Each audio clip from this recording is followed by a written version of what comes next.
Perdana Menteri Israel Benjamin Netanyahu mulai kehilangan pendukungnya di negaranya sendiri. Berdasarkan survei yang dirilis media lokal Israel Channel 12, mayoritas warga menolak Netanyahu kembali mencalonkan diri dalam pemilihan umum berikutnya. Data survei tersebut mengatakan terdapat 52% responden menolak Netanyahu untuk kembali berkuasa, sementara 41% lainnya masih mendukung Netanyahu dan 7% sisanya memilih tidak memberikan pendapat. Angka survei tersebut menunjukkan penurunan drastis dukungan terhadap Netanyahu yang paling lama menjabat dalam sejarah Israel itu. Pengamat politik menilai anjloknya dukungan terhadap Netanyahu disebabkan oleh kombinasi. Di antaranya adalah faktor politik, hukum, dan sosial yang semakin menekan pemerintahannya.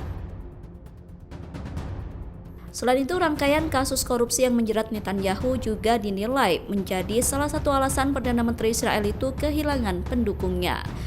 Selain skandal hukum, Netanyahu juga dinilai gagal mengelola berbagai krisis besar yang melanda Israel.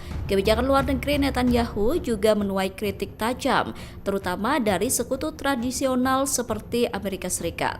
Sehingga banyak warga Israel menilai sudah waktunya untuk melangkah ke babak baru dengan kepemimpinan yang lebih kredibel.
Download Tribun X sekarang, menghadirkan lokal menjadi Indonesia.